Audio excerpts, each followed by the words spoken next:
Former NBA player at ngayon ay TNT import na si Bol Bol dapat daw parusahan dahil sa pag-iwas nito sa interview. Ayon sa kilalang sports journalist sa bansa na si Sir Snow Badwa, Bol Bol may attitude problem nga ba? Yan ang ating mga pag-uusapan para sa video natin na ito.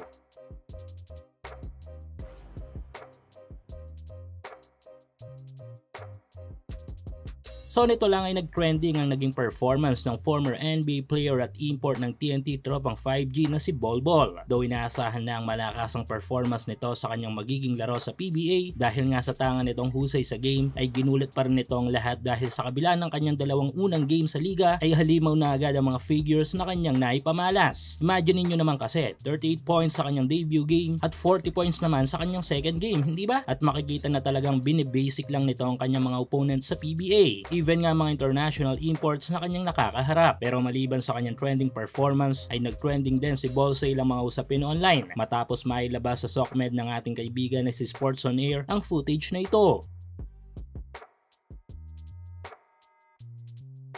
Suportahan ang inyong paboritong team sa PBA, NBA at MPBL o kahit pa nga sa mga overseas league. Full details sa comment section. Dito ay makikita ang tila pagtanggi ni Bol sa isang interview since siya nga ang best player sa game na yon. At take note, ang taong tinanggihan nito ay walang iba kundi ang team manager lang naman ng TNT na si Sir Jojo Lastimosa na isang PBA legend din. Umani ng iba't ibang reaksyon ang post na ito kung sana'y may ilang mga nakaintindi kay Bol dahil nga introvert player ito pero mas marami ang kumestyon sa ginawa ng former NBA player. Pero may isang mabigat na personalidad sa Philippine sports media na nagpahayag ng kanyang sariling opinyon ukol sa ginawa ni Bol sa team manager ng TNT. Ito nga ay walang iba kundi si Sir Snow Badwa. Sa live, sinabi ni Sir Snow na though hindi siya okay dito kay Lastimosa ay naawa ito sa ginawa sa kanya ni Bol Bol dahil ayon pa rin dito bilang isang best player ng game ay obligadong magpa-interview ito dahil parte din daw ng obligasyon na yan as a player. Meaning kailangan kahit pa nga sabing introvert player ka. Dagdag pa ni Sir Snow ay dapat bigyan ng parusa ng PBA si Bol Bol dahil nga naman may kaukulang mga bayad ang bawat media rights at kasama dito ang mga interview sa mga players. Dahil dito, tanong ng karamihan, may attitude problem nga ba si Bol Bol o sadyang binabaliwala lang nito ang Pinoy sports media? Well, kung babalikan ang journey nito sa NBA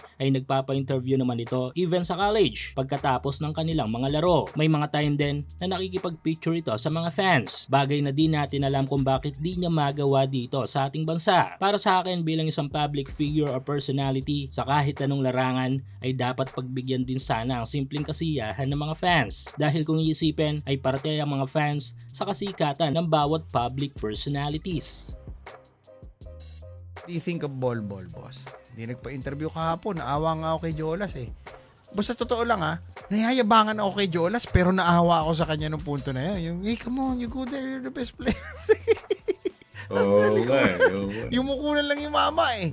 Diba? Parang gustong magicin ni Jolas yung sarili. Chwing! Wala ako rito. Wala nakakita. Wala sana naka-record. Diba, boss? Dami nakakuha. Pero boss, dapat yan paparusahan ng PBA yan. Yung ganyan. Kasi requirement yun. Pag best player ka, dapat hindi mo ma-distort yung flow ng broadcast ng host broadcaster kasi nagbayad sa'yo yan ng rights. Paano to ngayon? Lusot na lang?